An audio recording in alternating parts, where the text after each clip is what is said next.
శ్రీమాత్రే నమ. జయ గురు దత్తాత్రేయ నమ. ఈ వీడియోలో మనం శ్రీ క్రోధినామ సంవత్సర ఫలితాలు కుంభరాశి వారికి ఏ విధంగా ఉండబోతున్నాయన్న విషయాన్ని మనం ఈ వీడియోలో పరిశీలిద్దాం. మరి ఈ ఉగాది సందర్భంగా మరి కుంభరాశి వారి యొక్క బడ్జెట్ ఏ విధంగా ఉన్నది, వీళ్ళ సంవత్సరాన్ని ఏ విధంగా ప్లాన్ చేసుకోవాలి అన్న విషయాన్ని ఈ వీడియోలో పరిశీలిద్దాం. వీళ్ళ యొక్క ఆదాయం 14, వ్యయం 14గా ఉండడం జరిగింది. సో అందువల్ల వీళ్ళ యొక్క స్టాండర్డ్స్, ఇన్కమ్ యొక్క స్టాండర్డ్స్ పెరగడం జరిగింది. అంటే ఏదైనా ఆదాయం వ్యయం సమానంగా ఉన్నాయి అనుకుంటాం. అదే ఆదాయం 2 వ్యయం 2 ఉంటే వాడు చాలా పూర్ లివింగ్ ఉంటుంది ఈ సంవత్సరం అని అర్థం. అదే ఆదాయం 6 వ్యయం 6 అనుకుందాం, ఏదో మిడిల్ క్లాస్గా ఏదో పోతూ ఉంటుంది అనుకుందాం. మరి ఇప్పుడు 14 వచ్చింది కాబట్టి మరి ఇన్కమ్ చాలా రెట్లు పెరిగింది. అలాగే దాని తగ్గట్టు ఆదాయం కూడా, ఖర్చు కూడా పెరగడం జరిగింది. ఎందుకంటే మరి గత కొంతకాలంగా ఈ కుంభరాశి వారి డెఫిసిట్లోనే ఉన్నారు కదా. ఒకేసారి ఆదాయం పెరగడంతో పాత అప్పులే తీర్చుకొని కొంతవరకు బయటపడే ఆలోచనలో మొత్తం మీద ఈ సంవత్సరం చివరి నాటికి జీరో బడ్జెట్ అన్నమాట. మిగులు ఉండదు, తగులు ఉండదు, అప్పులాగా ఉంటుంది, ఆదాయం అంతా ఖర్చు అవ్వడం జరుగుతుంది. అంటే వడ్డీలు కట్టినాక వాటికి సరిపోద్ది అనమాట. అయితే మొత్తం స్టాండర్డ్ లివింగ్ బాగుంటుంది, ఫస్ట్ క్లాస్లో ప్రయాణం చేయనట్టు ఉంటుంది లైఫ్ అంతా కూడా ఈ సంవత్సరం వరకు. సో దాన్ని జాగ్రత్తగా ప్లాన్ చేసుకోండి. ఇంకా మరి ఆదాయం ఎటు పెరిగింది కాబట్టి మరి ఎప్పుడూ ఉన్నటువంటి చికాకులు ఉంటాయి కాబట్టి కొంతవరకు ఖర్చులు తగ్గించుకుంటే, కనీసం ఒక 30% తగ్గించుకుంటే మీరు గతంలో ఉన్నటువంటి అప్పుల నుంచి బయటపడే అవకాశం ఉండదు. సో ఇది పక్కన పెడితే రాజపూజ్యం 6, అవమానం 1. సో ఇది కూడా బాగుంది. ఎందుకంటే రాజపూజ్యం బాగుందంటే కంపల్సరీగా మీరు మీ రుణదాతల దగ్గర నుంచి మాట పడకుండా వాళ్ళ టైంకి వాళ్ళు పే చేయడం జరుగుతుంది. అలాగే ఉద్యోగస్తులకి ఎలాగ ఉంటుందంటే గతంలో ఆగిపోయిన ప్రమోషన్ కానీ, అలాగే తొందరగా మీకు ప్రమోషన్ రావడం, అలాగే వృత్తిలో మీరు కష్టానికి తగ్గట్టుగా హోదా పెరగడం, ఏదో ఒక గుర్తింపు, అధికారుల ప్రశంసలు రావడం జరుగుతుంది. అందుకని ఏముంటుంది రాజపూజ్యం అంటే అవమానం చాలా తక్కువగా ఉంది కాబట్టి 99% ఇచ్చిన మాట నిలబెట్టుకుంటారు. అలాగే రాజకీయ రంగంలో ఉన్న వాళ్ళకి వాళ్ళు కోరుకున్న పార్టీలో, వాళ్ళు ఉన్న పార్టీలో సీటు, టికెట్ వస్తుంది. అలాగే పోటీల్లో కూడా సునాయాసంగా విజయం సాధిస్తారు. అలాగే క్రీడా రంగంలో ఉన్న వాళ్ళకి కూడా ఒక 10 గేమ్స్ పాల్గొంటే ఒక 8 ఆటలు నెగ్గుతారు. అంటే క్రీడారంగం అంటే ప్యాకెట్ లాంటి క్రీడ అనుకోవద్దు. కనీసం ఇది ఏంటంటే మామూలు కబడ్డీ, ఖోఖో, క్రికెట్ లాంటి గేమ్స్లో పాల్గొనడం వల్ల విజయం వచ్చే అవకాశాలు ఎక్కువగా ఉన్నాయి. కాబట్టి సాధ్యమైనంత వరకు మరి గత కొంతకాలంగా ఉన్నటువంటి ఇబ్బందుల నుంచి మరి ఈ కుంభరాశి వారికి కంపల్సరీగా అటు వ్యక్తిగత గౌరవం, గుర్తింపు, హోదా పెరుగుతుంది. ఫైనాన్స్ పరంగా కూడా ఒక లగ్జరీ లైఫ్ వెళ్ళే అవకాశం ఉంది. కాబట్టి దీన్ని సాధ్యమైనంత వరకు జాగ్రత్తగా, బ్యాలెన్స్గా ఉపయోగించుకుంటే మంచిది.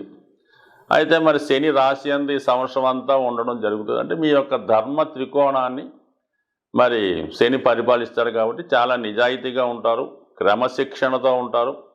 అలాగే చాలా సింపుల్ లైఫ్ కోరుకుంటారు. ఎంత దానం ఉన్నా కూడా చాలా సింపుల్గానే మీ యొక్క జీవన విధానం, ఆహారపు అలవాట్లు, లివింగ్ స్టైలు చాలా సింపుల్గా ఉంటుంది. అలాగే శరీరాన్ని క్రమశిక్షణతో పెట్టుకుంటారు. అలాగే చాలా అతి తక్కువ ఖరీదు కలిగినట్టు వస్త్రధారణ చేస్తూ చూసిన వాళ్ళకి చాలా సింపుల్గా కనిపిస్తారు. ఎంత సింపుల్గా ఉంటే, ఎంత సింపుల్గా మీ ఆహారపు అలవాటు ఉంటే మీ యొక్క అభివృద్ధి సంవత్సరం అంత అనుకూలంగా ఉంది.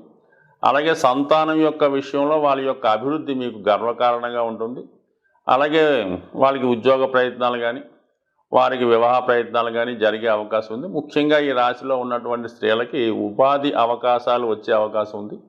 అయితే ఎక్కువగా వీళ్ళు ఉపవాసాల పేరుతో నియమంగా ఉండడం వల్ల శరీరాన్ని, అంటే మరి ఉపవాసాలు ఎక్కువగా చేసి ఆరోగ్యం పాడు చేసుకునే అవకాశం ఉంది. కాబట్టి సాధ్యమైనంత వరకు మరి జాగ్రత్తగా స్త్రీలు మాత్రం ఆరోగ్యాన్ని కాపాడుకోవాలి.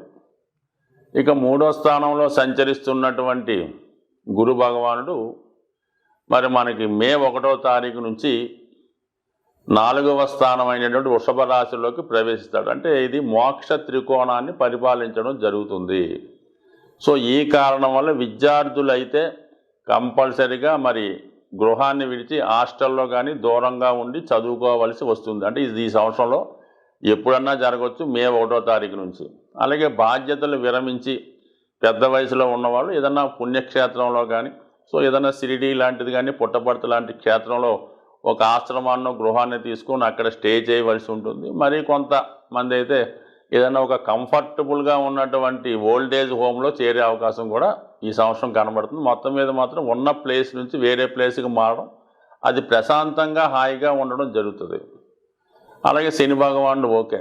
అయితే ధన త్రికోణంలో 2, 6, 10 స్థానాల్ని రాహు పరిపాలిస్తాడు. అంటే మీనరాశిలో ఉన్నటువంటి రాహు 2, 6, 10 భావాలు యాక్టివేట్ చేయడం వల్ల సంపాదించే విషయంలో చాలా జాగ్రత్తగా వ్యవహరించాలి. కుటుంబ సభ్యుల ప్రవర్తన మీకు ఇబ్బంది కలిగిస్తుంది. ఇతరుల యొక్క ప్రమేయం మీ కుటుంబ విషయాల్లో కలగజేసుకోవడం వల్ల చాలా అసహనానికి పాటిస్తూ ఉంటారు. సో ఏదైనా కుటుంబ సభ్యుల ప్రవర్తన మీకు ఇబ్బందికరంగా ఉంటుంది. అలాగే సంపాదన విధానంలో కూడా మీ కుటుంబంలో ఒకరు మరి ఏదో అక్రమార్జనం వల్ల వేరే కారణాల వల్ల ఇబ్బంది పడవచ్చు. లేదంటే ఏదన్నా మీ కుటుంబంలో ఒకరు ఇంటర్ కాస్ట్ మ్యారేజో ఇంకో విధమైనటువంటి మీకు నచ్చని కార్యక్రమాలు మీ కుటుంబ సభ్యులు చేయడం వల్ల చాలా కుటుంబ విషయాల్లో మనస్తాపానికి గురవుతారు. అలాగే వృత్తి వ్యవహారాల్లో ఇతరుల యొక్క జోక్యం మీకు ఇబ్బంది కలిగిస్తుంది. అలాగే మీకు తక్కువ స్థాయిలో ఉన్నవాడి దగ్గర ఉద్యోగం చేయడం వల్ల చేసి రావడం వల్ల మీరు కొంత మీ యొక్క మనోభావాలు దెబ్బతినే అవకాశం ఉంది. బట్ ఏదైనా సర్దుకుపోవడం తప్ప మనం చేసేది ఏమీ లేదు కాబట్టి కొంతవరకు జాగ్రత్తగా సహనంగా వ్యవహరించడం అనేది ఈ రాశి వారికి అనుకూలమైన స్థితి. అయితే కంపల్సరీగా ఈ రాశివారు మరి శని భగవాని అనుగ్రహం కోసం ఖచ్చితంగా వీలైతే ఏదో ఒక నియమం పాటించడం, క్రమశిక్షణతో వ్యవహరించడం, ప్రతిరోజు కూడా శివనామస్మరణ పఠించడం, అలాగే దక్షిణామూర్తి ఆరాధనతో మీ యొక్క ఆధ్యాత్మికమైన ప్రశాంతమైన జీవితాన్ని గడిపే అవకాశం ఉంది. కాబట్టి సాధ్యమైనంత వరకు కుంభరాశి వారి యొక్క లైఫ్ స్టైల్ పెరిగింది, జీవన విధానం పెరిగింది, లైఫ్ స్టైల్లో ఉన్నటువంటి సక్సెస్ రేటు పెరిగింది. కాబట్టి మరి కొంతవరకు మిమ్మల్ని మీరు తీర్చిదిద్దుకొని మీ యొక్క సక్సెస్ రేట్ని 10 మందికి పంచిపెడతారని ఆశిస్తూ, సాధారణంగా ఈ గ్రహాలు అంటే మనం మాస ఫలితాలు, వార ఫలితాలు, సంవత్సర ఫలితాలు చూసుకున్నప్పుడు గ్రహాలు ఒక రాశి నుంచి ఒక రాశికి మారుతున్నప్పుడు అవి సువర్ణమూర్తి, రజితమూర్తి, తామ్రమూర్తి, లోహమూర్తిగా వాటికి ప్రవేశించినప్పుడు వాటి స్థితిని బట్టి ఈ విధంగా అవి యాక్ట్ చేయడం జరుగుతుంటుంది. ఉదాహరణకి ఏదో గురుగ్రహం మారితే కొన్ని రాశుల వారికి సువర్ణమూర్తిగా ఉండడం జరుగుతుంది. అద్భుతమైన యోగాన్ని ఇస్తూ ఉంటాడు ఆ రాశుల వారికి. కొంతమందికి తామ్రమూర్తిగా ఉంటాడు, కొంతమందికి లోహమూర్తిగా ఉంటాడు. అంటే ఈ లోహమూర్తిగా ఉన్న వాళ్ళకి మంచి స్థానంలోకి వచ్చినా కూడా ఇబ్బంది పెడుతూ ఉంటాడు. అదే రజితమూర్తిగా ఉన్న వాళ్ళకి కొంత మిక్స్డ్గా ఉండడం జరుగుతుంటుంది. ఇలా ప్రతి గ్రహానికి కూడా ఈ మూర్తి నిర్ణయం అనేది జరుగుతూ ఉంటుంది. సో ఆ కారణం వల్ల కూడా మరి గోచారరీత్యా ఇప్పుడు ఏలినాడు శని వచ్చింది, అదే సువర్ణమూర్తి అయితే పెద్ద ఇబ్బంది పెట్టడం. ఈ విధంగా అందరికీ ఒకే విధంగా ఉండదు, రాశులను బట్టి ఈ మూర్తి నిర్ణయం జరుగుతూ ఉంటుంది. ఇది కూడా గోచారంలో పర్టికులర్గా నిర్ణయించవలసిన విషయం.